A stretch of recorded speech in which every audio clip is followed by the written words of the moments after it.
Good evening. Welcome to the New School. I'm Luis Jaramillo, the interim director of the School of Writing. I'm so happy we're able to host the Story Prize here at the New School for this, the 9th year. Julie Lindsay, the founder of the Story Prize, and Larry Dark, the director, are great champions of the short story. And those of us here at the New School who study, teach, and practice the art of the short story would like to thank them for their dedication and vision. I'd also like to thank Lori Lynn Turner, Justin Sherwood, Gregory Collins, Karen Callender, Payal Doshi, and Sylvan Simon up in the booth for their help tonight. The host and interviewer for this evening will be Larry Dark, director of the Story Prize. Please join me in welcoming Larry Dark to the stage. Here, Anne-Louise. Thank you. Thank you. Thank you very much. Tonight we will hand out the Story Prize for the 10th time. 9 of those 10 years have been in this auditorium, and as ever, we greatly value our association with the New School Writing Program. We are fortunate, too, to have independent bookseller McNally Jackson sell the books at our event, as they have now for 5 years. McNally Jackson has some special offers, including free shipping for those who want to buy signed copies and have them sent home or elsewhere, so you don't have to lug them around. You can find out more at the table just outside the doors to the auditorium, but not right now. Ultimately, an award like the Story Prize belongs to the constituency it serves, and we're grateful for the enthusiasm so many in the literary community have expressed over the years. I know that many of you in the audience have attended several Story Prize events, and we appreciate your support as well. I'd especially like to acknowledge the Chisholm Foundation, whose visionary backing all along has made the Story Prize possible. Such support for the arts is increasingly valuable and necessary. But let's get to the reason we're all here tonight, to hear authors Andrea Barrett, Rebecca Lee, and George Saunders read from and discuss their wonderful short story collections. George Saunders is the first 2-time finalist for the Story Prize. He was also here 7 years ago. The format of this evening's program remains the same. Each author, in alphabetical order by last name, will come to the podium to read. Then I'll chat with them individually. At the end of the event, Julie Lindsay, the founder of the Story Prize, will announce the winner. But until then, we're here to honor equally all 3 of our finalists. We pay careful attention to every book we receive as an entry for the Story Prize. And as an extension of the award, we offer each author a chance to contribute a guest post to the Story Prize blog. We've been fortunate over the past few years to feature interviews and essays that reveal the work that goes into writing a short story collection, and that includes contributions from this year's finalists. You can find the address of the blog on the back page of your program in very small type. We're also honoring as this year's winner of the Story Prize Spotlight Award an additional book tonight that we feel is worthy of greater attention, Byzantium by Ben Stroud, which you can also find at the book table. That's my last book table reference. Considering the many excellent books we read in 2013, it was difficult, as it usually is, for Julie and me to narrow the list down to just 3 books. But I don't know if I've ever enjoyed reading any group of finalists as much as I've enjoyed reading Archangel by Andrea Barrett, Bobcat by Rebecca Lee, and 10th of December by George Saunders. We're especially thrilled to have these 3 books, in particular, as our 10th set of finalists, because they remind us of the potential short story collections have to provide pure pleasure and illuminate experience. I know it was hard for our judges, Stephen Ennis, Antonia Nelson, and Rob Spillman, to choose one collection from among them, and we thank them for making that tough decision. So let's get started. Our first author is Andrea Barrett, who has carved out a unique literary niche, writing rich, skillfully crafted stories steeped in science and history, full of intellectually inquisitive characters and conveyed in exquisite prose. The 5 stories in Archangel take us to farms, cities, island research center, ships at sea, and northernmost Russia. They feature interrelated characters and take place between the years 1873 and 1939, an exciting time in science during which the theories of evolution and relativity emerged and gained acceptance, despite resistance. There's still resistance. And fields such as aviation, genetics, and radiology came into their own. I'm pleased to welcome to the stage the author of Archangel, Andrea Barrett.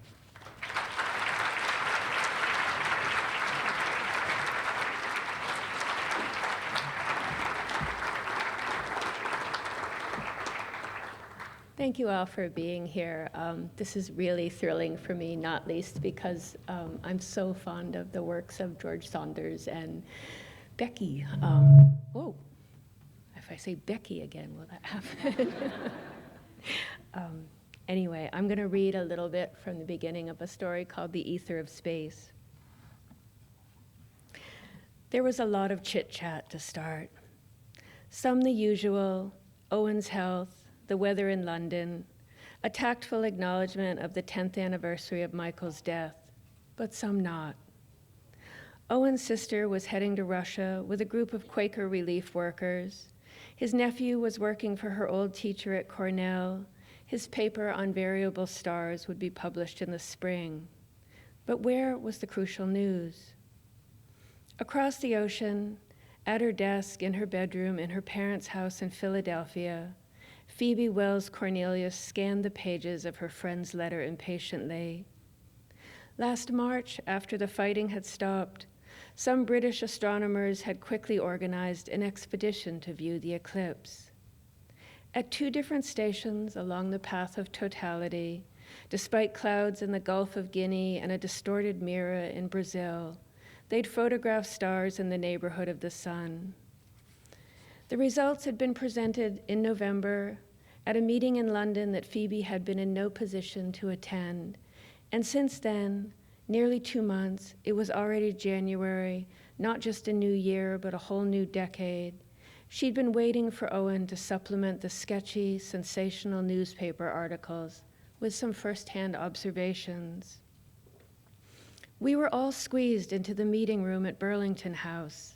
The pews were packed and there were people standing behind the last row and in the anteroom. The usual eminences from the Royal Society and the Astronomical Society, J.J. Thomson, Fowler, Lodge, Silberstein Jeans, etc., but also the philosopher Whitehead, several reporters, and many I didn't recognize. About 150 of us, so many the room was steaming despite the wintry day. Dyson spoke first, summarizing the work of the expeditions and then describing the photographs in the most enthusiastic terms, despite the lack of data. He claimed there was no doubt that they had confirmed Einstein's prediction. The sun's gravitational field had been shown to bend the rays of starlight in accordance with his law of gravitation. But Dyson's words don't really explain it. It was more the tone, the feeling in the room. I wish you'd been there. Half of us sighed as the other half gasped, some thrilled and some appalled, and some split between the two. The older members were really upset. I could feel, I'm not sure what that was, something that shook me. I took notes as fast as I could, trying to get not only the Astronomer Royal's tabulated values, but Dr. Cromland's description of conditions in Brazil during the eclipse, and Professor Eddington's comments on the difficult weather. I noticed that Eddington had discarded many observations, but we'll see what's really there when the full report is published a few months from now. I do believe that Einstein's theory is correct, but I'm not sure these results support it as definitively as they're claiming. The report on the meeting in the next day's Times was typically muddled regarding the mathematics and said nothing after these years of denouncing all things German about the oddity of celebrating the work of a German scientist. In fact, an article on the same page announced the King's call for 2 minutes of silence during the anniversary of the signing of the armistice. I went with my sister to the cenotaph that day, and when 11 struck and the guns went off, the crowd fell silent. The traffic stopped too, and the trains and the tube. People stood still in the shops, stood up at their desks. I wept like everyone else and thought, I've never seen anything like this. Although later, I realized that at Burlington House, I'd had a similar sense of being present at what do you call these? A discontinuity, a rift? In one case, torn by grief, and in the other by wonder. For some, the meeting itself was a kind of grief. In the midst of the questions, Sir Oliver Lodge stood up abruptly and rushed out without a word.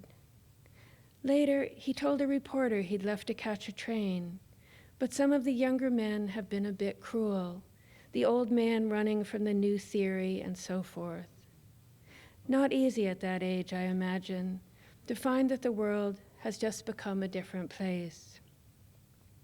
I've forgotten to thank you for your report on the Washington meeting and to say that I read your chapter on the evolution of the stars with real interest. I hope the book is coming along wonderfully and that you and Sam are both well. An actual report, finally, from an actual witness. How pleasing to glimpse a scrap of reality. The articles in the New York Times, based on cables sent from London, had been as muddled as those Owen described. Men of science, more or less agog. Oh, indeed.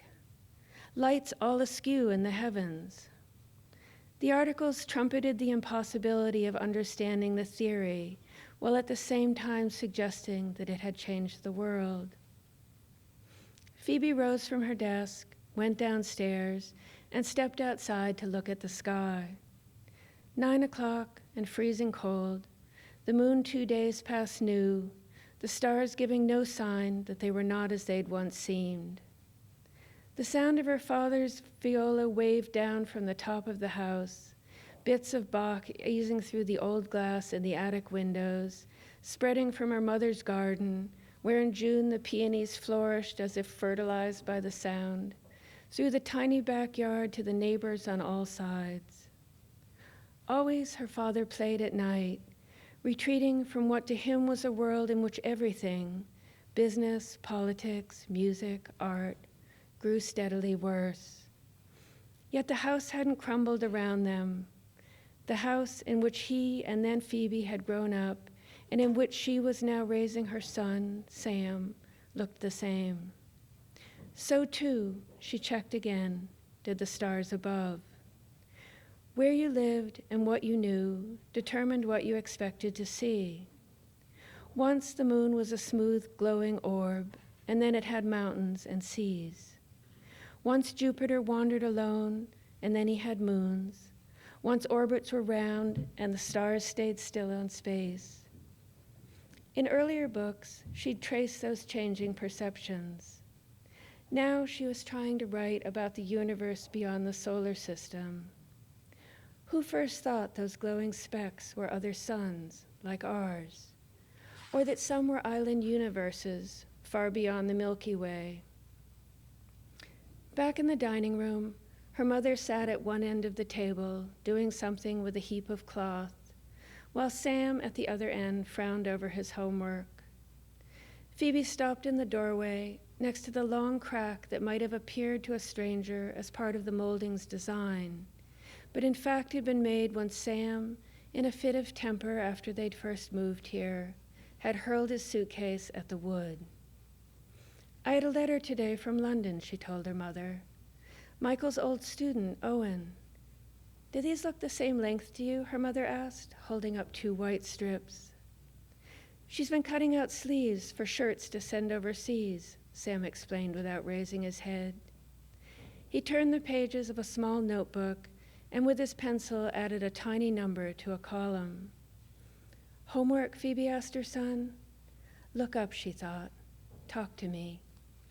I'm going to stop there. Thank you. That was lovely, thank you. Thanks for the nice introduction. How How does it work for you? Do you think I want to write about relativity and do a lot of research on that and the characters kind of emerge, or do you have a situation in mind ahead, or is it different times? It's different times, and it's never as straightforward as either of those things. I wish it was. I wish I sat down and thought, I really want to write a story about relativity, but it's very fuzzy for me. I'm a very intuitive writer. Something I see out of the corner of my eye, some hint of a character, often just a bit of language, a phrase. In this case, the character of the elderly scientist who passes through Oliver Lodge, the sound of his language caught me, and the story's not about him at all. He's a minor character, but he's really what started the story. He's a very sad character. I think in this book, one interesting thing is the attachment some of the scientists have to the theories that are being supplanted. Is that a conscious plan of yours to kind of show that? In the very last stages, it was. It wasn't. I didn't know that this was going to be a collection of stories when I was writing the stories, and that often happens to me. I'm just writing, and then right towards the very end, I'll sort of look at a group of stories and think, oh, these have something in common besides just the fact that I made them. And in this case, one of the things they seemed to me to have in common was that sense of the great passion and love we can have for a theory that will turn out to be completely wrong. We can't know that when we're working on something. We love a wrong theory the way we love a right theory. It's history that makes that judgment. But the people who have spent their whole life working so hard on something that turned out not to turn out well, that's a difficult path. An interesting thing about this collection is that the stories are not chronological. No. I think it kind of bounces around. It starts 1909 maybe, and then it goes to 1920, and then it goes to 1873, and then it goes to 1939, and then it goes to 1920. You have a really good memory. Thank you. Play those numbers tonight, by the way. Yeah. What made you decide to put it, what was the logic of the order if it's not chronology, and how did you arrive at that? Is that a common strategy of yours? No, it's not, and that wasn't fixed either. At some point I had these 5 stories, and they seem related to each other, and I tried them really in every order possible, including chronological, and then including sort of writerly chronological, which is to say the order in which I wrote them. But in the end, the order I finally chose had the 3 that are in the middle, and the front and back reversed. And several people who I love and trust told me it was just too sad that way. So I reversed them so that at least you know Constantine for a while before you find out what happens to him, really. That's right. Yeah. Because he's in the first and the last And the story, last, kind of the yeah. bookends. And so to start with that very harsh experience of him, and then to end with him as such a hopeful young person. And that's another thing about the collection, is that there are characters that appear in more than one story, or there are references to characters and events in other stories as well. Yeah, other stories and other novels. These 5 stories are actually tied back to the last 4 books I've written, 2 novels and 2 other story collections. So it's considerably complicated. I can't even keep track of it anymore without this big chart I have, and nobody else can either. I had dinner a few weeks ago with an acquaintance up in the Adirondacks, and she said, "Oh my God, I got to this story, and I realized she was somebody else's niece." I was like, so she wanted to know if I'd actually done the whole thing just so you would get to that moment of realizing it was somebody else's niece, and I said no. I think it's one of the pleasures of reading the book for me was, especially a second time, to see those connections, to see how you're setting things up. Oh, good. You could do like a remix, like with Godfather, where they put it in chronological order that shows all the connections more clearly. I could hire a person to do the remix. Will you do the remix for me? We'll talk after. I can't do the remix. I like the idea, though. No. What appeals to you about this period, which seems to be a period rough? I mean, this is a pretty big period we're talking about, but you kind of gravitate toward turn of the century a little bit. Is that fair I to say? did this time. I think it's just an inevitable inching up. I worked with a lot of material in the mid to late 19th century for a long time, and then, boldly I went all the way up to 1908. It was like sort of dipping a toe across the boundary. But I still feel much more uncertain when I'm in the 20th century. So very gradually, I'm inching forward. What's the latest? 1939, I think. That's the latest you've ever written? It's the latest in a long time. I wrote some stories set in the 60s and 70s quite some time ago, but yeah. I think that one of the advantages is, I think, the perspective of knowing what happened, how things unfolded, the theory did become the prevailing theory. Yeah, I think because I'm so interested in writing about science, I can't, until I can see the shape of the whole life and the shape of the theory and the outcome of sort of that, it is very hard to get a grasp on things in the way that I want to get a grasp on them. Sometimes people do ask me, why don't I write about contemporary scientists? And I know a lot of scientists, I'm friends with a lot, I'm really interested in their work. I haven't dared to do that yet, partly because the science is so much harder than it used to be. Yeah. That's the other thing about writing about Victorian, Edwardian, early 20th century science. We've had 100 years to understand it, or 150. I can almost understand it 150 years later. I can't understand so much what people are doing now, and I don't know what's right and what's how that's going to play out. So. Where did you begin with an interest in science or an interest in writing? Or neither? Neither. Sorry. I wanted to be an engineer. No, I was a bicycle mechanic. No. I was a huge reader when I was young. I really loved reading and writing, but just the way I grew up and the place I grew up, I never thought about being a writer. It wasn't something that people did where I was. I grew up by the ocean. I really loved marine biology, so becoming a biologist was a sort of plausible thing a person like me could imagine. So that's what I majored in college. And I was also ignorant enough to think, well, I don't need to take English courses. I can just read. Who needs to take a class for that? So I missed like all those great courses that I wish I'd taken now. I wish I'd read Shakespeare with a good teacher and all of that. But I did learn biology instead, and that when I did come around to writing later, that stood me in good stead. So, are you a stickler for the historical detail and the scientific detail? Do you have someone who will read it and tell you if it's accurate or not, or do you have people who say, you got this wrong? I wish I had a person who could sort of vet me. I have friends who read what I write, and my husband reads what I write. And that helps catch the most things, but it does matter to me that I get it right.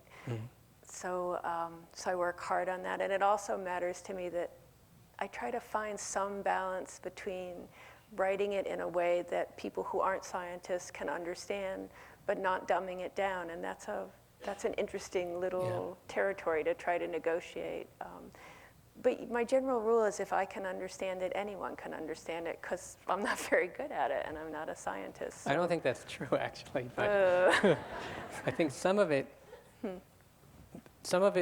is very easy to understand. You do a great job of that. And sometimes I think, well, I don't really have to know the theory of relativity to understand this story. You don't, because I don't understand the theory of relativity. So I know this to be true. But you need to understand what it feels like to be a kind of person for whom that's a pressing question. But that's sort of all readers. I mean, we're all interested in the world. We're all interested in how we portray the world and make pictures and ideas about the world with, in our case, words, in their case, other tools. But I'm not so sure that's so different. It's a beautiful part of the story you read from Ether of Space, where the boy reads his essay. Does he read it aloud to his mother, or she reads it? And she reads it. He makes this connection between science and theory and emotion and feelings, which, once you find that in the book, you really see that that's a key element of that. Yeah, that was a key paragraph for me too, in understanding both what that story was about and also suddenly seeing that there was something in common between or among all these other stories. I think most writers have this experience. Once in a while we get very lucky and our hand writes something that we didn't know that we knew. It's sort of, something comes out your mouth, you don't know that you knew it until you say it, and it happens with writing too. And I wrote that, or Sam wrote that, and I thought, oh, that's interesting. That's a Maybe good that's what paper. these I are would about. give him an A, definitely. Oh, good. Yeah. I'm so glad he passes. You must have to go back once you put it together and do a little bit of layering in and referring back and forth. Yeah, I do. Sometimes I've mentioned a person only by last name, and I need to mention him or her by first name and last name. So there's a lot of the. It's like crochet work. It's like going back with a teeny tiny crochet hook and just pulling some of those little threads back through so that other people can follow the traces. Getting a date in, naming a city that I always knew it was the same city, but I forgot to say that it was the same city. Yeah. Do you, I guess you kind of answered this, but you didn't necessarily know that these 5 stories were going to be together in a book. Did you know after you'd written, let's say, the 5th, that wait a second, these all work together? How did it become a book? It was when I wrote the 5th. The last story I wrote is the first story in the book, The Investigators. It's also the shortest story in the book, and it was only when I wrote that I saw that they could fit together, that they actually already did fit together with only the tiniest little tweaking, and then I began to get some sense what it was about. So it's a mystery to me, though, how I can stay in that state of willed blindness for so long that for 7 years I can sort of churn out stories. No, they don't fit together. No, I'm not writing a book. No, there's nothing in common. I don't know. It must be what I need to do to keep writing. I guess so. It feels kind of not inevitable necessarily, but it feels very cohesive. So I think you succeeded. Well, good. The more I can trick myself, Yeah. the better off I am, I think. So. Are you going to continue with this kind of universe of characters and extend this? Do you know yet if you're going to do that? Yes, I know that not so much because I have vast plans for something else, but because I do seem to be in the grip of something that I think can only be called a compulsion, which is to say whenever I start writing something now, I think I'm going to write something totally different. It's going to be outside that world. And I start, and it just won't go until I wake up one morning with a sound in my head that is the equivalent of, no, Chucky is not Chucky. He's Sarah Sue's cousin's mother's brother's niece in the town. And then it's like, oh, of course, that's how he fits in. And then I can write it. So if I can find some extremely tenuous connection back to the already made world, then it will go. And if not, not so much. That sounds like a yes to me. I think you are going to do that. I think now. that was a yes. Yeah, that was a yes. Yeah. Have you ever considered doing illustrations in your book or some kind of scientific drawings? I'll tell you why. There's that story with a lot of the marine biology, and I kept looking up to see what these cool. starfish and jellyfish and Yeah. things look like. Yeah. And I I'd kept actually wishing- love to do that. I wish there was a little sketch, that had the scientific name for it and everything. That's kind of a great idea. I'm going to do that next time, or Do that. maybe for the paperback. That particular story, the person called the professor in there is recognizable to I think almost everyone as Louis Agassiz, and the illustrations for his marine biology books, they're woodcuts or else engravings, and they're very beautiful. So there's wonderful pictures of sea urchins and ctenophores and cool jellyfish, and yeah, we should have had those. You could do like a little chapbook of that story with some illustrations. Okay. What do you think? Okay, as long as I don't have to draw them, I draw like a 4-year-old child, but I know where the good illustrations live, so I'll do that. Well, thank you very much. Thank you.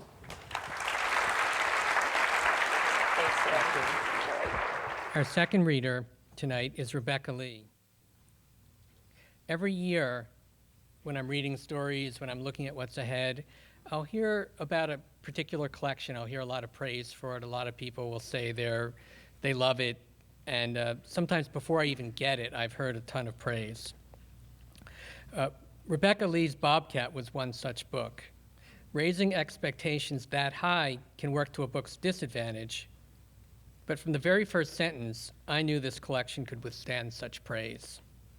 The 7 stories in Bobcat are witty, incisive, a little jaded, a little idealistic, and full of sentences so good that sometimes you have to stop and immediately read them again. Now, I hope I haven't raised expectations too high. I'm pleased to welcome to the stage the author of Bobcat, Rebecca Lee.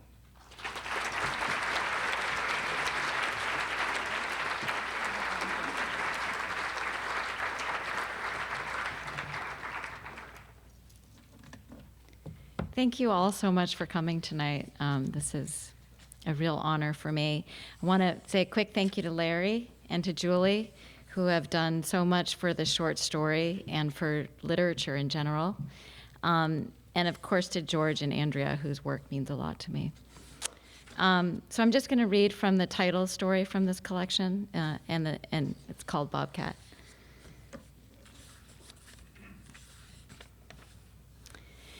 It was the Terrine that got to me. I felt queasy enough that I had to sit in the living room and narrate to my husband what was the brutal list of tasks that would result in a Terrine.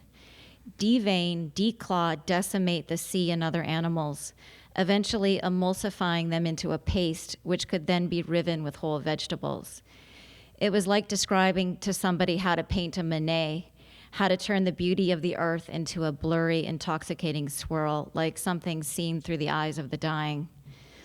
Since we were such disorganized hosts, we were doing a recipe from food and wine called the Quickstart Terrine. A terrine rightfully should be made over the course of 2 or 3 days, heated, cooled, flagellated, changed over time in the flames of the ever-turning world. But our guests were due to arrive within the hour. Of the evening's guests, I was most worried about the Donner Nilsons, whom my husband called the Donner Blitzens. I had invited them about a month ago, before it had begun to dawn on me that one half of the couple, Ray Nilsson, was having an affair with a paralegal at work.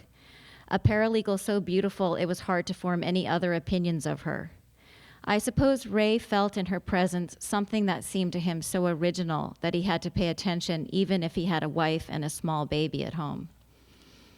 My friend Lisbeth was also coming, and I had filled her in on the situation, making her promise that she would reveal nothing at the dinner, even with her eyes.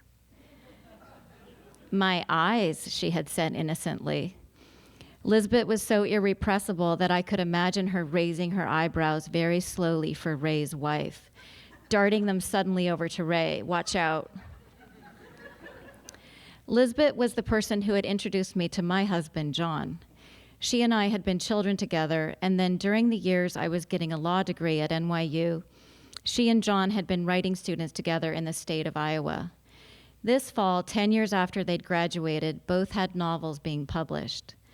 Lisbeth's was about the search for the lost Gnostic gospel texts, and the book was already pre-publication being marketed as the thinking woman's Da Vinci Code.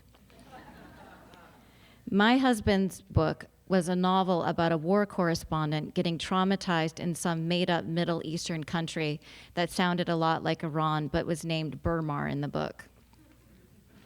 Truthfully, I was not pleased with his book.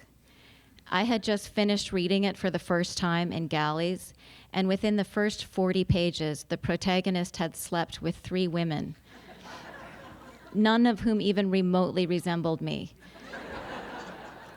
One was an aging countess, another a Midwestern farm girl TV journalist, and then the narrator's true love was a sexy Burmarian Iranian waif named Zita. Who is Zita? I had asked him early this afternoon. I was hovering over the roast, trying to figure out how to tie it for the oven. She's nobody, he said. He was carrying into our apartment bags of groceries, and he leaned over to kiss my cheek. I know, but who is she, though? I said. She's a fictional character.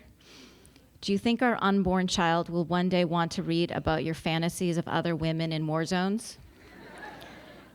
Wait, he said. His head was cocked to the side, as it was when he felt confused or hurt and wanted to explain something. He looked innocent, yet interested. First, he said, there is no Zita. Secondly, the protagonist in the book is not me. Zita is Francis, I said. It was absurd, I knew. Francis was Francis Sofitel, his book editor, who was also due to show up at our house in a few hours for this dinner party, a woman as unlike a waif as humanly possible. She was tall and very angular and spoke with an authoritative baritone and seemed always properly amused by all the underlings around her. As well, she actually managed to make quite a bit of money as an editor, partly by digging in the muck a little, a celebrity bio here, a porn star's memoir there, just a little bit on the side to allow her to publish what she considered her heart and soul, books like my husband's literary thriller and Pee into Women Who Weren't His Wife. She and my husband had what I thought was an overly intimate connection. I didn't really like to see them together. They actually talked about language itself a lot, just words and puns and little synonyms and such. This was completely dull to me, which in addition to my jealousy was a terrible combination. For instance, we would all be out to dinner and one of them would dig out a little piece of paper so they could play an acrostic or dream a little about sentences that were the same backwards as forwards. For my husband, words were fascinating, their origins and mutations, their ability to combine intricately. When somebody would say something in an economical way and use grammar originally to some satisfying end, he would usually repeat it to me at the end of the day. It stayed in his mind like a song or a painting he loved. I did feel he would be a very good father, partially for this reason, as I could already picture him crouched over the baby, listening and rapt, waiting for the words to come in. Zita is not Francis, nor is she any woman, he said. It's fiction. You spend all your time writing, I said, so we'd have to say that those women take up the lion's share of your time. They are your significant others. Well, then we'd have to say that Dong Tran is your significant other, John said. Dong Tran was a Hmong immigrant who had refused to give his dying wife treatment for her heart condition on account of the medication being, according to Dong, Western voodoo and not ordained by the many gods who traveled alongside them from Laos to New York City in July of 2001. I was his lawyer. The argument devolved from there. Certain themes got repeated: John's intense solitude, my long hours, his initial resistance to commitment, my later resistance to marriage, and then at some point the reasons were left behind, and we were in that state of pure extra-rational opposition. Our argument was both constrained and exacerbated by the fact that I was pregnant and had read that high levels of cortisol in a troubled mother can cross the placenta and not only stress out the baby in utero, but for the rest of its life. As well, there was a deadline. Our dinner party was set to begin. People were soon going to be out in the streets and on the subway, making their way to our apartment.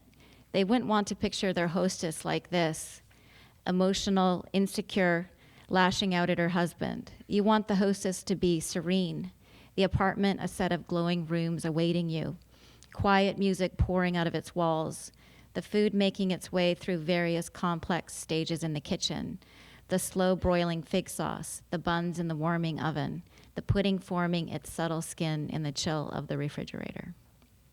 So that's it. Thank you so much.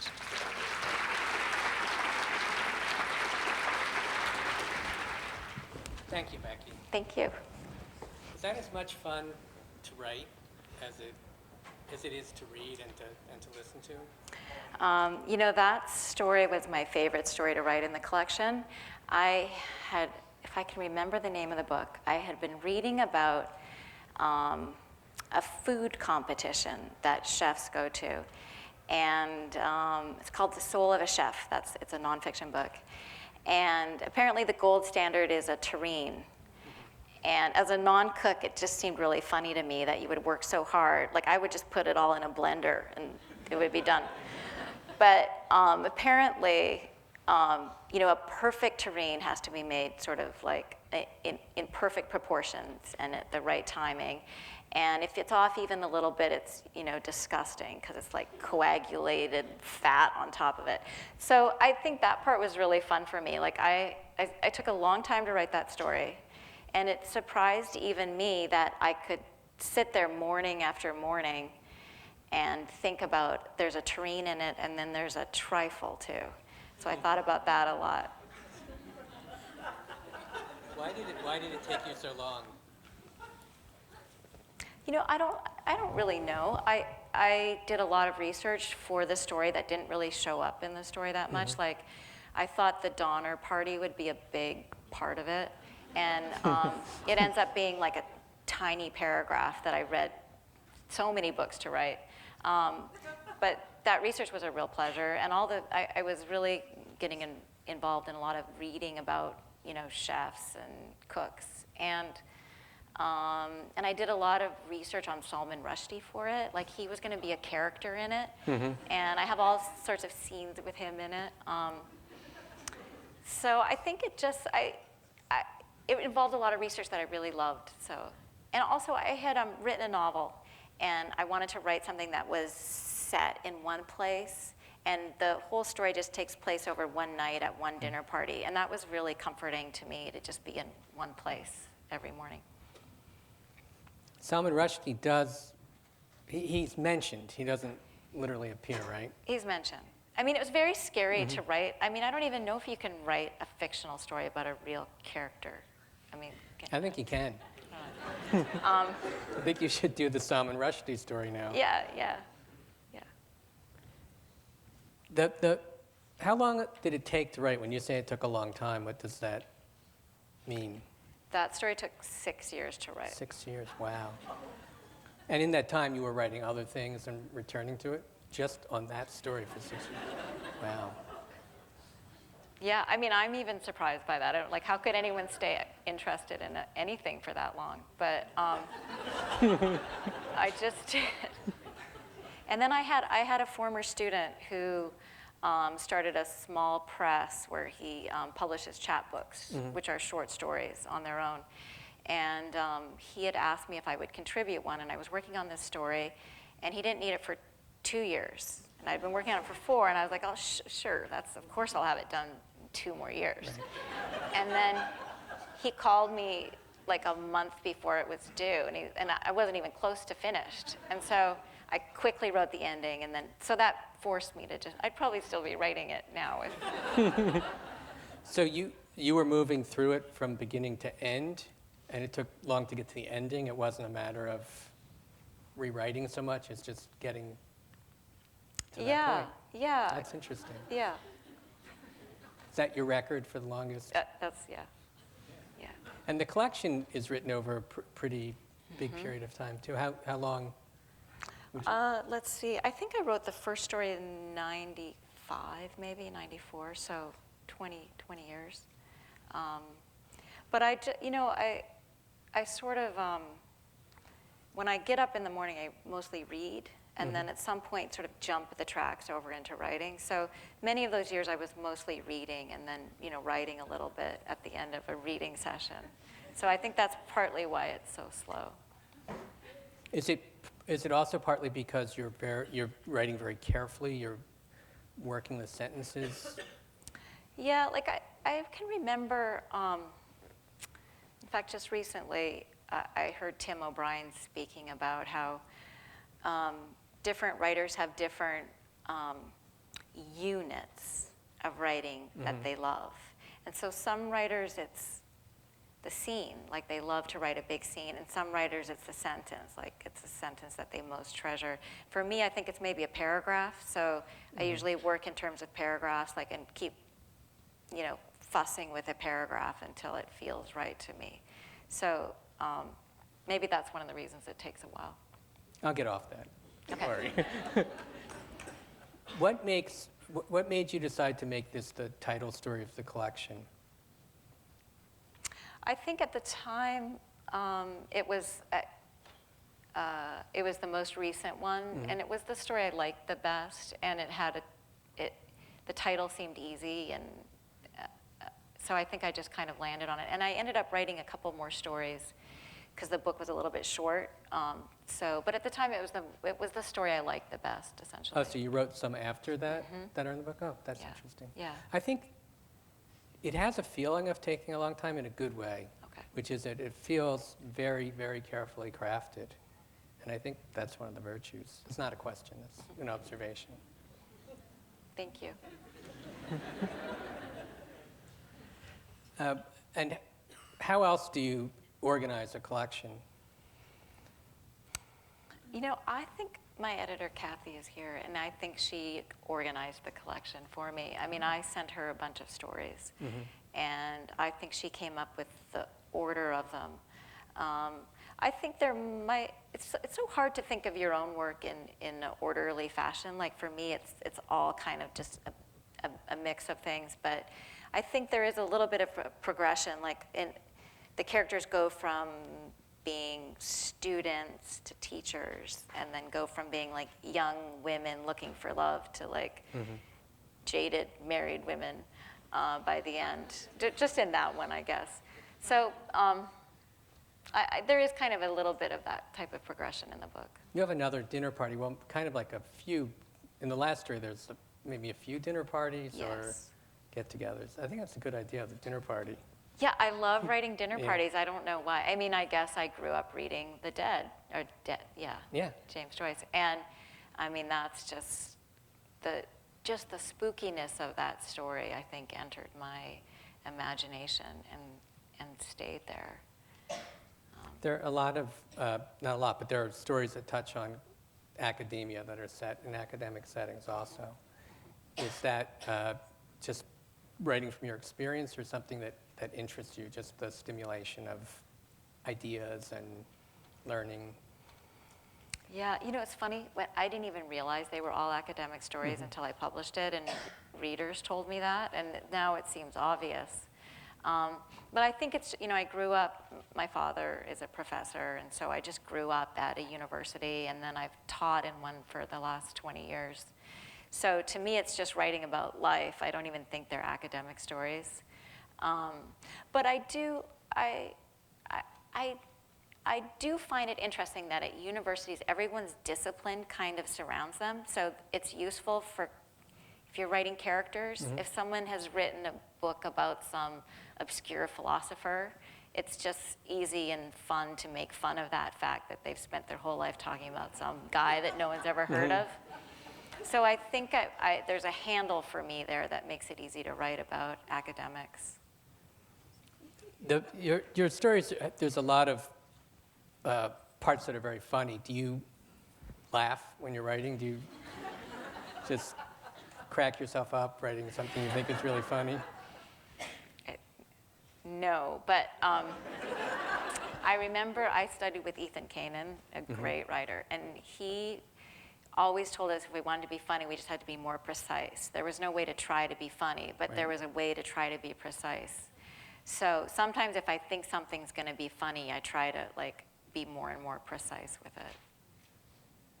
I think that's where it comes from. But it's very mysterious what's funny. I mean, sometimes I think things are funny, but readers don't think they're funny at all, and Right. vice versa. And then you're probably surprised sometimes when people laugh at something you read that you didn't think was funny. Have you had that experience in this story where the wife keeps identifying the husband as his character and, you know, blames him for what his character does as if he'd done it himself? Is that something that you've experienced as a writer, or is that something you've been on the other side of? Yeah. See, I did find that fun to write. Like, she's so jealous the whole story, and Yeah. she never lets up on him. And that, I guess I did find that funny, like an angry, sort of jealous. I don't know why that's funny. But yeah, like, I teach writing, and I obviously have a lot of friends who are writers, and I just immediately assume that the protagonist is them until like something really obvious lets me know it's not, which I know is not the right way to read, but it just... You can't help it. Sometimes I look at the author photo, so I put a face on the character, too. Yeah, and completely. they all look, a lot of them look like you, actually. in Yeah. this photo. Well, I was, one of my stories was read at Symphony Space years ago, and it was a story about a young woman who had plagiarized a paper at her college. And it was, I mean, I never plagiarized anything, but the character was just me. It was like she was having all the reactions I would have to all these different situations. And they read it. It was a really nice evening. And then there was a Q&A afterwards. And this woman said, "What was it like to be inside the mind of such an evil character?" And I was like, oh, it's fascinating.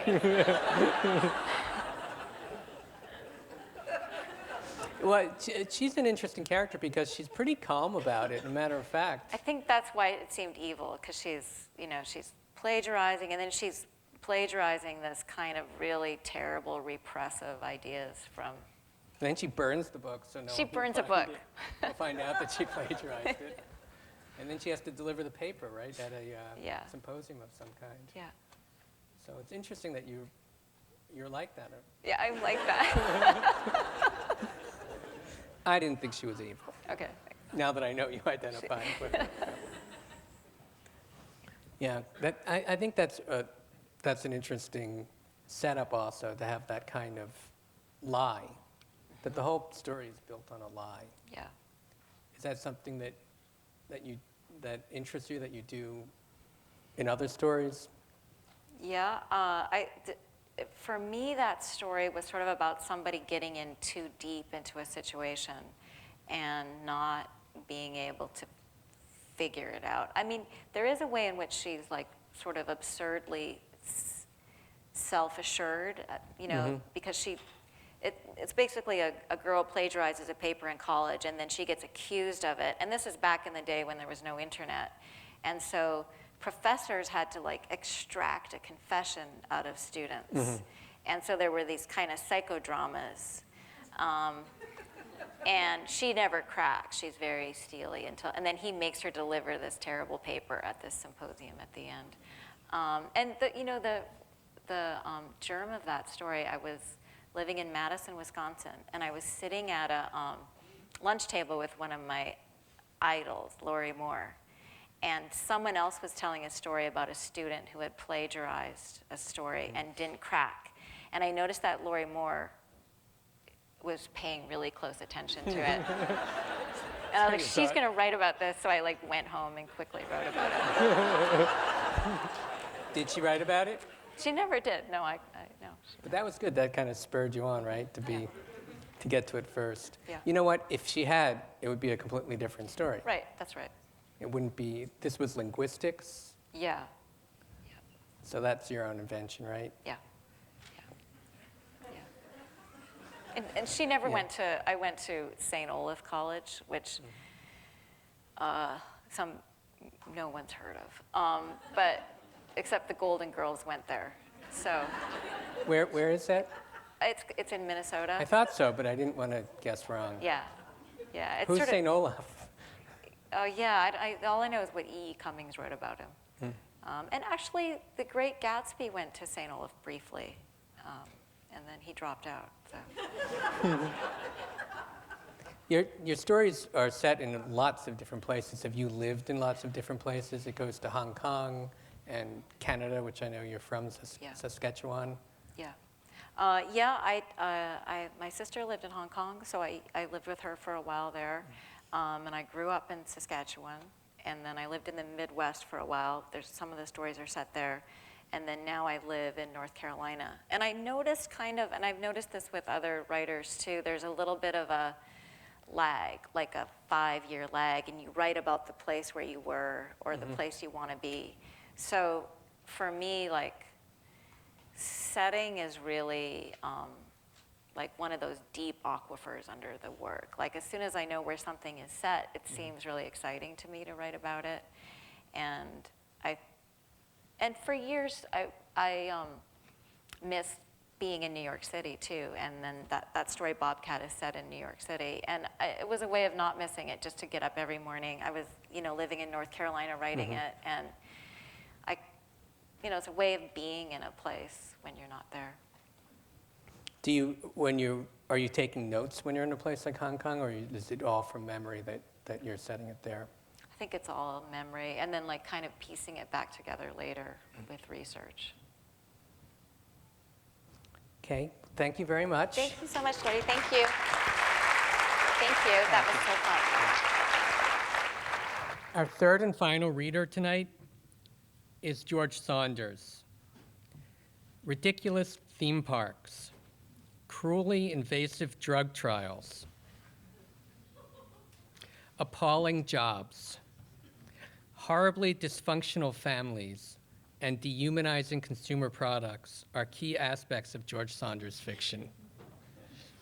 Now, if you heard someone describe such stories and you hadn't already read George Saunders, chances are you'd probably expect them to be just too weird to be true. But George Saunders' tremendous compassion for his characters, no matter how strange and lost they are, makes it all work and forces us to rethink how we look at and treat others, and that we all have the capability to transcend even the worst of circumstances by following whatever moral compass we have. I'm pleased to welcome to the stage the author of 10th of December, George Saunders.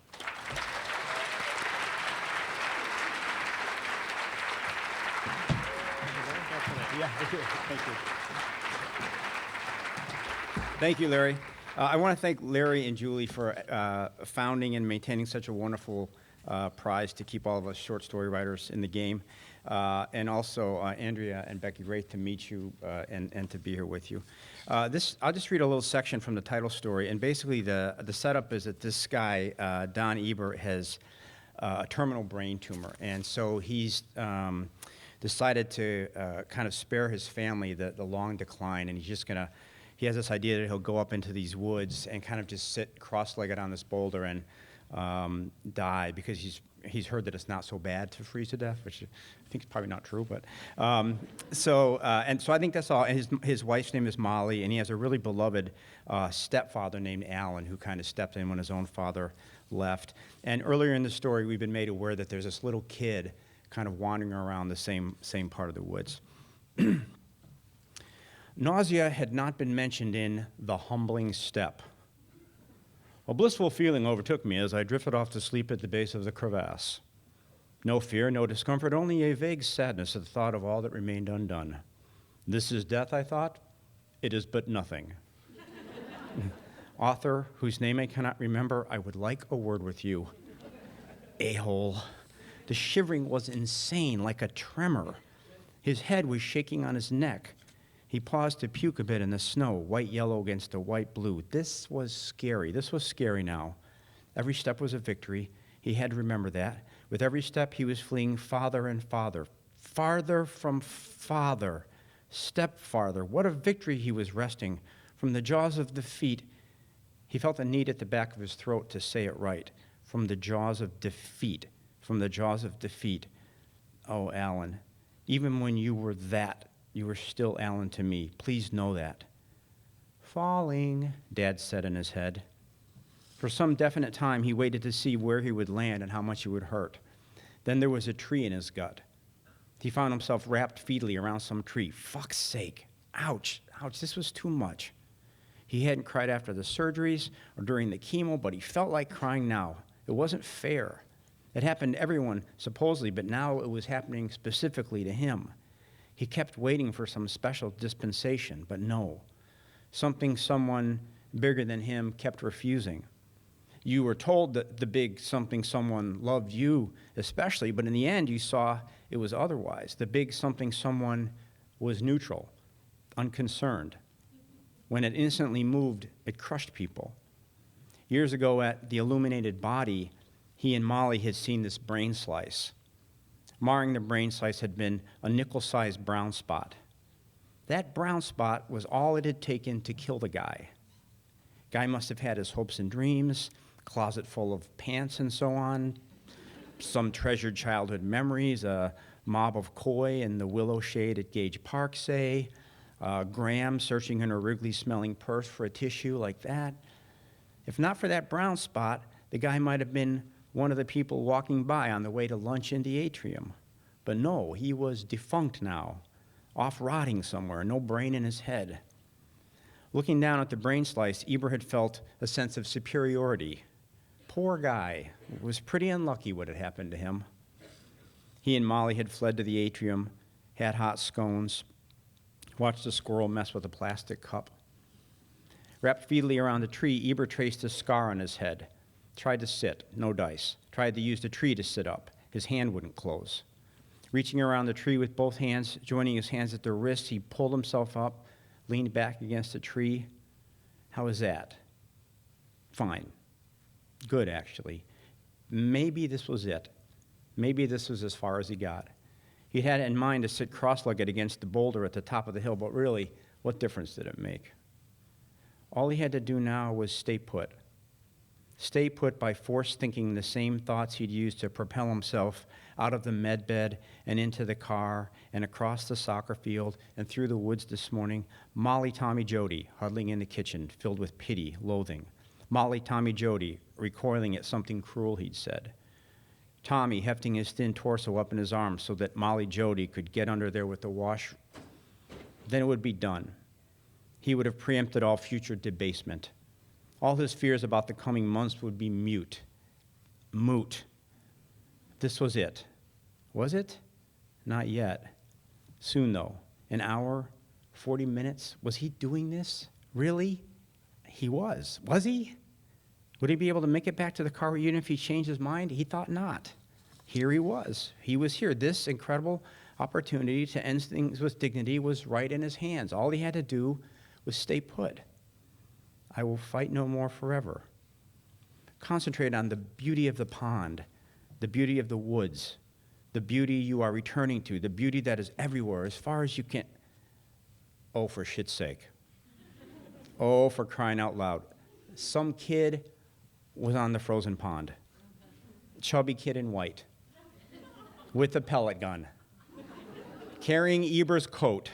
You little fart. Put that coat down. Get your ass home. Mind your... Damn it. Kid tapped the ice with the butt of his gun. You wouldn't want some kid finding you. That could scar a kid. Although kids found freaky things all the time. Once he'd found a naked photo of Dad and Mrs. Flemish. That had been freaky.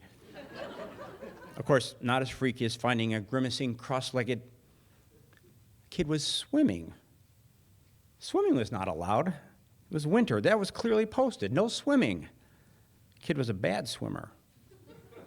Real thrash fest down there. Kid was creating with his thrashing a rapidly expanding black pool. With each thrash, the kid incrementally expanded the boundary of the black. He was on his way down before he knew he'd started. Kid in the pond ran repetitively through his head as he minced. Progress was tree to tree. Standing there panting, you got to know a tree well. This one had 3 knots, eye, nose. This started out as 1 tree and became 2. Suddenly, he was not purely the dying guy who woke nights in the med bed thinking, make this not true, make this not true. But again, partly the guy who used to put bananas in the freezer, then crack them on the counter and pour chocolate over the broken chunks. The guy who'd once stood outside a classroom window in a rainstorm to see how Jody was faring with that little redheaded shit who wouldn't give her a chance at the book table. The guy who used to hand paint bird feeders in college and sell them on weekends in Boulder, wearing a jester hat and doing a little juggling routine. He started to fall again, caught himself, froze in a hunched over position, hurtled forward, fell flat on his face, chucked his chin on a root. You had to laugh. You almost had to laugh. He got up, got doggedly up. His right hand presented now as a bloody glove. Tough nuts, too bad. Once in football, a tooth had come out.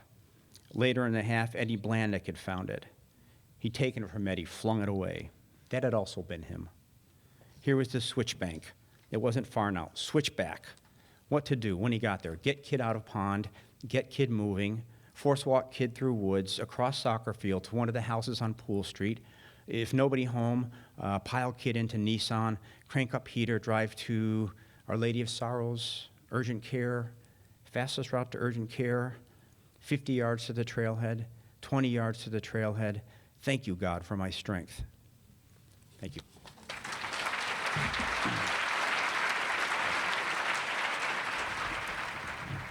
The character you're reading, he keeps thinking the wrong word.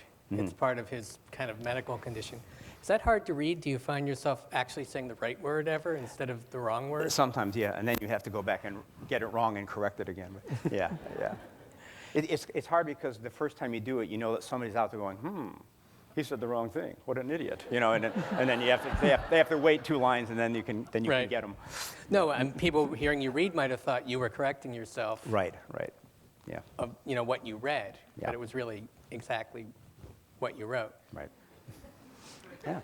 I do that, man. I will write something and I'll read it exactly like I wrote it. That's how I roll. That's a skill. Where do you find some of the details, like the banana, the frozen banana? Is that something that you really work and you swap in other little details, or does that just kind of pop into your head? Usually it's just you kind of go along at speed, and at that point, I remember writing that paragraph and thinking, okay, he's coming alive again. He's a guy who's been kind of squashed by this disease and by the fear and all that. And just for that brief moment, as he goes into action, he's able to remember that he used to be all these, as all of us have, all these different people. Almost impossible to keep in your mind how many people you've been in your life.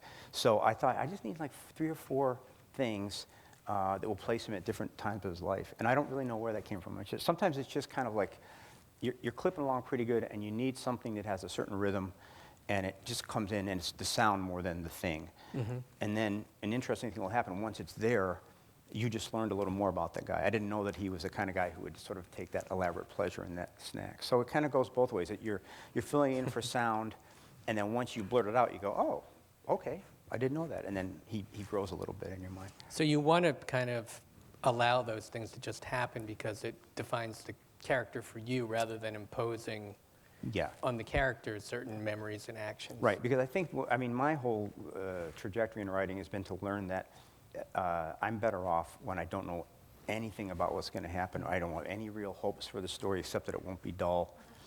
Just, I don't know, we're going to see. And the minute I have an agenda, it's sort of a buzzkill. There's that kind of, suddenly the guy wants to do this, but no, he's a symbol of patriarchy, so he can't.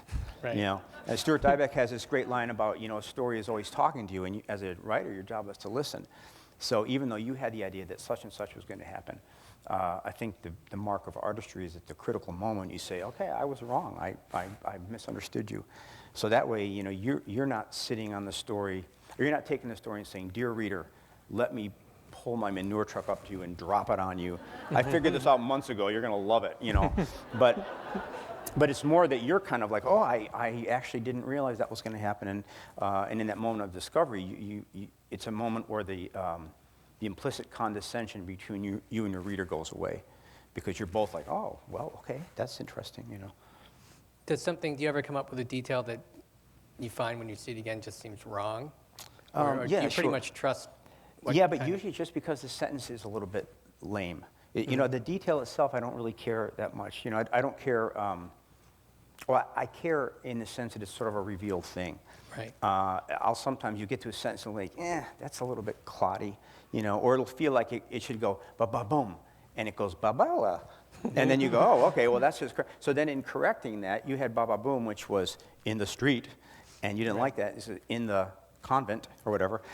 Suddenly you're like, oh, it's a convent. So the sound leads the meaning, and then once you've done that, then you have to take it into account. But usually I would only object to it sounding clunky, I think.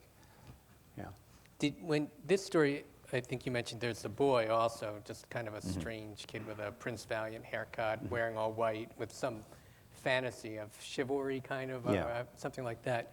Did you envision both storylines, the two characters? Did you kind of start with one and then the other one just kind of? This was unusual for me because I kind of totally contradicted what I just said. That's what I was going for. Yeah, you got it. No, I had this one.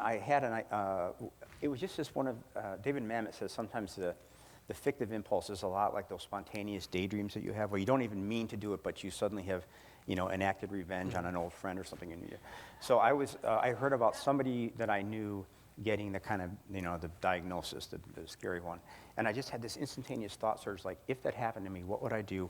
I wouldn't want to suffer. I wouldn't want to put my family through it. I'd kill myself, but not in a messy way. I'd do it really cool. I just read To Build a Fire. So I thought, oh, that's cool. You just go out there and you sort of get buzzed and die. And so I thought, okay, I'd do that. But I'd have to leave a note, And all of this took place in about 3 seconds. And then I just scrolled, oh, no, I would never do that. Scrolled it back, and of course I wouldn't do that. But then you think, oh, God, what if I did? What if one did? So for about a year, I just had that note, like, what if a guy went into the woods to kill himself? And then you think, well, that's, if he goes out to the woods and then dies, that's not a story. It's sort of like a depressing anecdote or something, So then often I think with stories, what you're doing is you're saying, what of this? And then you need to supply an obstruction. So in this case, so for another 6 months, it was guy goes into the woods, is obstructed. And at one point, this is kind of cheesy, but I thought, well, what would be, sufficient to obstruct him? I thought, an angel. That'll be good. So I kind of wrote that angel in white obstructs older gentlemen, and then after a while, I thought, that's not very good. But the white kind of stuck around. The idea that somebody would obstruct him in white. And then I thought, well, there wouldn't be too many things that could stop you if you were intent on that, except maybe a kid, And then a couple months later, a kid in peril obstruct, So it's kind of like I had a sort of a working outline before I started, like that. Why the 10th of December? Is that a date of any significance? No, not at all. It just was, I just liked the sound of it. I had, 8th of January, it had to be a winter month, But Oh, no, you tried a few different dates? Yeah, no, I didn't look it up. I just, titles, I feel like part of the, maybe it's a postmodern thing or post-postmodern thing is I want the titles and the characters' names not to connote anything. I don't want to be, like the guy who can't get an erection is Mr. Constant Limp or something. I mean, I want the titles and the character names to just stay out of it, Right. So a guy can be Brad, that's it, And so I wanted a title for this that wasn't going to attempt to be overtly metaphorical or point you to anything, but just, I love the sound of that. 10th of December seemed like a nice phrase. But sometimes things might just signify something. You can't avoid it, right? But if you, my thing is, if you do it sort of by sound or it'll signify in a way that is really deep. It's not so much, again, not the manure truck dumping meaning, but it symbolizes sort of organically or spontaneously in a way that you maybe part of your mind knew, and it's a kind of a finer part of your mind than the part that would want to sort of supply it automatically. I looked up 10th of December. I was trying to see if there was some significant event or somebody born or someone died. There's a lot of people born on that. I found out. But nothing, from it was a good date if you didn't want it to be that significant because yeah. not a lot really happened. There weren't. I met a guy at a reading in Miami, a really, really old guy, and he said, do you know why you named that book 10th of December? I said, it's your birthday? He said, no. He said, that was the day of the Battle of the Bulge, and I was there. And it turns out he was captured and put in the same cattle car as Vonnegut. And then they set up, and he knew Vonnegut from college. They were in the same dorm at Cornell. So that's actually why I did it. For that gentleman. Are your own thoughts like the interior monologues of your characters? Do they kind of represent the way you think? Kind of, yeah. In the sense that what I'll do really is I'll kind of watch my thoughts and go, okay, so it's actually what I just did was. I just had a small flashback to 1967, remembered these three people with a vague sense of longing and nostalgia, and then I cut to the fact that I probably just put the wrong thing in their grocery cart, and now I'm back. So really what it does is it gives you a kind of a freedom of invention, because the actual contents of the mind are so crazy. And if you really watch yourself for 15 minutes, that really it's freaking. But in that kind of story, I'll kind of say, well, all right, if I was a 10-year-old kid, when I was a 10-year-old kid, what might it sound like? And so part of your mind is doing that, trying to maybe structurally remember actual thing, and then part is doing this sort of language thing where you're letting it fill up with interesting phrases, even if they don't have anything to do with your actual life. So it's kind of a weird, it's an improv actually, I think, on the structure of what your mind might actually be doing in that situation. Is that something you learned? Do you try to follow your thoughts a lot to kind of see how the thought process works and how it jumps around? And a little bit, yeah. I think the way I learned that was in school. We used to do a lot of sort of like comic improv where we try to imitate a teacher or something. And I think that's somehow related. There's like you sort of throw open a valve and you say, okay, start inventing. And I'll find anyway, that certain voices don't yield to you. Like, yeah, I can't do that one. And on a given day, one voice will be like, over here, I can do it, And so you can go, okay, what are you? Well, I don't know yet. I think I might be a dog. Okay, come on, And then, so the litmus test is, can you do that voice reliably, and can you have a lot of fun doing it? Then a lot of times the voice is being generated, and you don't really know who the subject is. You're just like, well, this is I'm able to do this, so let's do it for a while and see if he will reveal himself up to be a certain, certain type of person or something.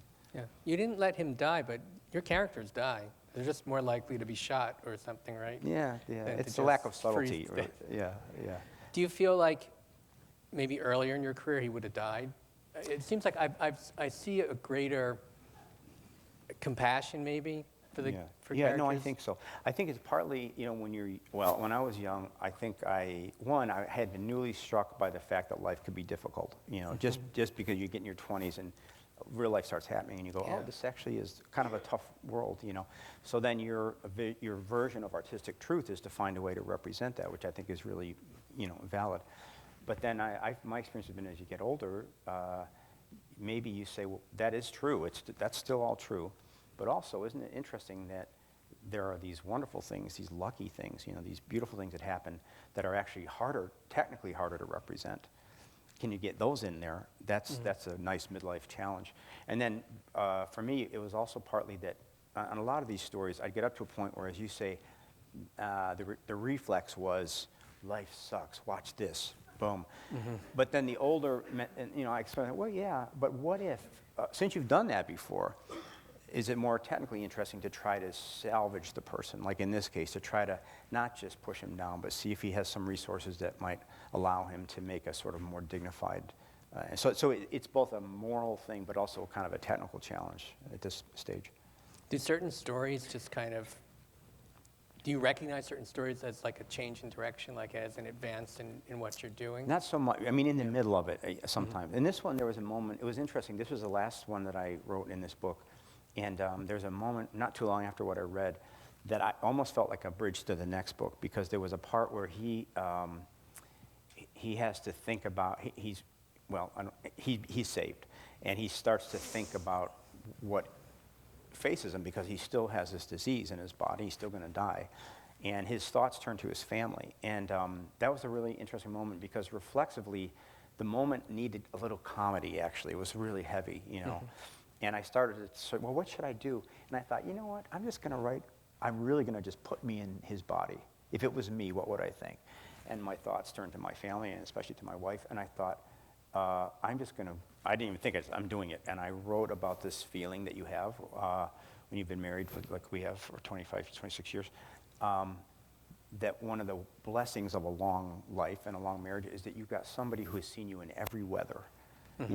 Every weather. You've been disgusting, you've been an idiot, you've been great, you've been unkind, and they take you back every time. And they love you. And what a powerful thing that is. And so that just came out like in one draft, no rewriting.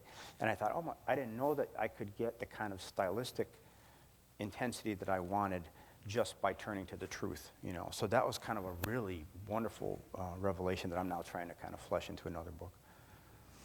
Is there a particular reason you think that you are a short story writer and not a novel writer? Yeah, I think there's some kind of like the corollary would be in sports, the fast twitch and slow twitch muscle. And I think Alice Munro said, she could look at a short thing and know how to make it beautiful. 8 pages being beautiful was something that made sense to her. And I've had that feeling. Like if you say, here's a 15-page thing, can you shorten it to 6?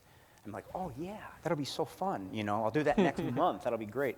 But if someone says, why don't you expand this and give us all the backstories and describe the houses? I just want to jump off a bridge. I don't have, So I think, there's that great, I quote this way too much, but I found this sentence of Flannery O'Connor that a writer can choose what he writes, but he can't choose what he makes live. And that seems to me, if you might want to be, somebody who writes string quartets in the Shostakovich mode, but when you do that, everybody nods off.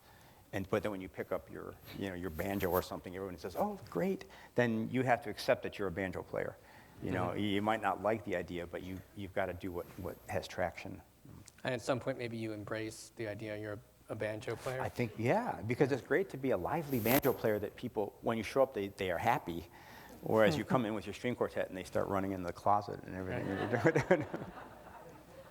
Was there pressure earlier in your career to write a novel? Was there, No, I'm lucky. I have the greatest agent in the world, and from the very first, Esther Newberg, and she understood what I did, and never once did anything but say, you seem to be doing pretty well. Keep going, Because you can't, I don't think, if someone said, you better write a novel, you think, you write a novel.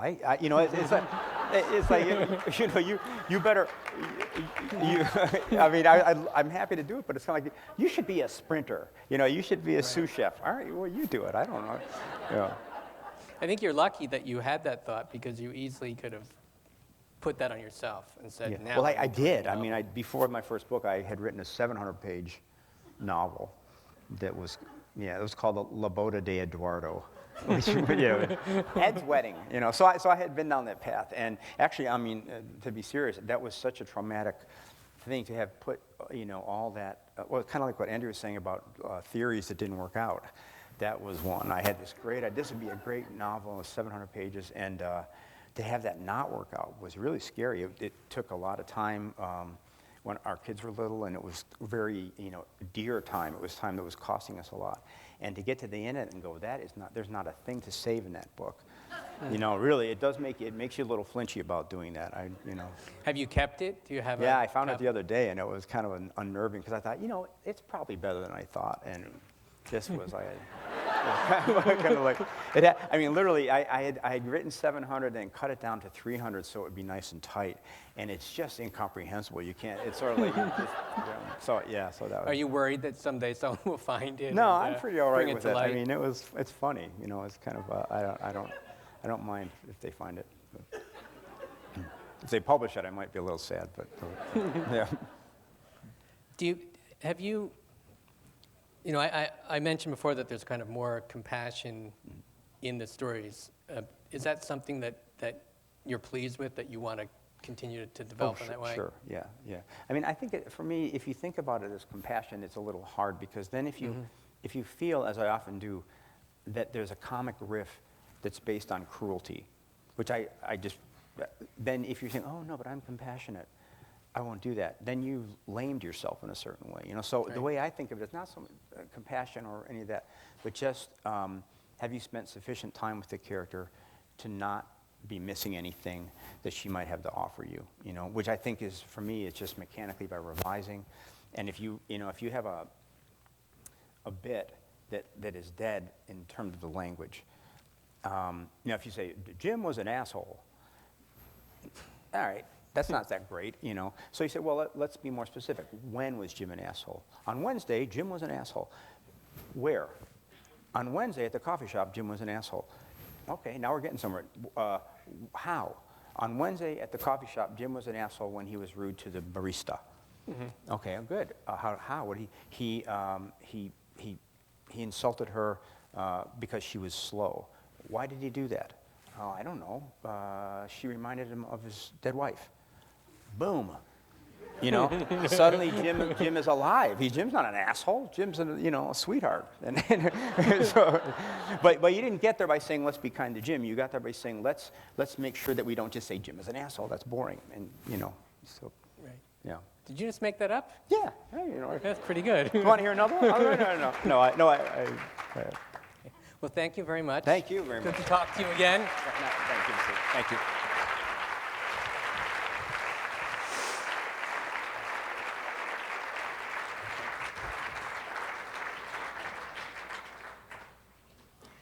And now, Julie Lindsay will announce the winner of the Story Prize. Tonight, we mark a milestone anniversary, the 10th year of the Story Prize. Our mission is the same today as it was when we founded this prize, to bring focus to the short story and the artists who create them. Throughout the decade, we have welcomed to the stage many of the finest writers in the United States, Canada, Ireland, England, and Pakistan. And tonight we celebrate once again the exceptional writing we seek to reward with this prize. Thank you, Andrea, Becky, and George, for your wonderful readings and interviews tonight. Also, thanks to the Chisholm Foundation for its support of the Story Prize. For many of our authors who have won over the past 10 years, the prize money has provided them the time and space they need to continue their work. Archangel, Bobcat, and 10th of December which you heard excerpts from tonight, were selected by Larry and me out of 96 entries we received in 2013. In turn, these 3 collections were submitted to a panel of judges. This year's judges include prize-winning author Anthony Nelson, Rob Spillman, editor of the literary magazine Tin House, and Stephen Ennis, director of the Harry Ransom Center at the University of Texas, Austin. Many thanks to our judges this year. 2 of our finalists this evening will take home a prize check of $5,000 each. The winner will receive the grand prize of $20,000. This year's winner is a past finalist who came to this stage 7 years ago and is back again this year. Our congratulations to George Saunders, this year's Story Prize winner. Come up to accept the award. Congratulations. And I have a check and a Cartier gold. I love it. Thank you so much. Thank you. Thank you so much. That's well, I want to thank, of course, Larry and Julie for, as I said, for starting and maintaining this wonderful prize that's getting more important every year, and it's wonderful to to honor this form that we all love with this prize. Also, Becky and Andrea, thank you so much for just being on the same list with you is really a pleasure. And so I'd like to thank Esther Newberg, who I mentioned earlier. We've been together since 1992, and honestly, for a writer, as many of you know, it's such an uncertain, subjective process. So to have somebody who if you just do your best, she will take it out into the world and represent it at its highest level. It takes off so much pressure and so much stress. So Esther, thank you so much, and everybody at ICM. And then also, I have had the greatest privilege with this book, working with Random House. And I met a guy about 7 years ago who I instantly felt this incredible kinship with, Andy Ward. And Andy, we worked together at GQ on all these travel pieces, and through thick and thin, and we went to Africa together and all this. And then he actually ended up buying 10th of December for Random House. And I can't even tell you what a beautiful dream of an editor and a friend he has been. Anything you ever dreamed about when you were a kid, an editor with flawless judgment and tireless advocate, that is Andy Ward. So thank you so much for everything. And then our daughters couldn't be here, but I wanted to thank them at a distance, Caitlin and Elena. If you're a parent, you know that something new and moral comes alive in you when you have a child. And these 2 girls are so dear, and in a very selfish way, they really helped my writing, because when they were born, suddenly everything mattered. Everything was a story, because every person you saw was once someone's kid, basically. So thank you to them. And if you're lucky in this life, you might find one person who's kind of like an aesthetic mentor, somebody who gets you and your art, and is always urging you to a high standard, reads your work, edits it for you, gives you a really honest reading on it. If you're lucky, you'll find that. And if you're lucky, you might also find somebody who, in a personal and kind of a spiritual sense, is always there to advise you and always urge you up to be your best self. And if you're super lucky, you might find someone wildly attractive that you becomes the love of your life. But I was really lucky because they were all the same person. And so I want to thank my wife, Paula, for, everything, really everything.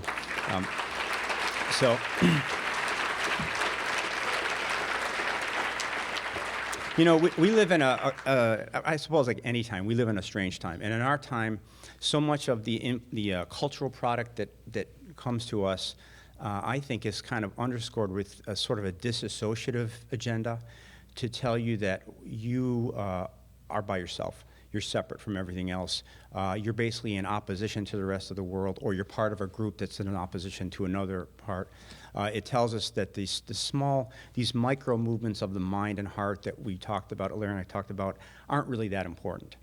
That's just side stuff. The real stuff is the the antagonism and the kind of big motions. But we all know better, and we all know that we don't have anything except those small motions of the mind and the heart that incline us towards one another, soften our borders. So one of the reasons I love being a reader and a writer, especially a short story writer, is that the form reminds us that those things aren't minor, they're everything.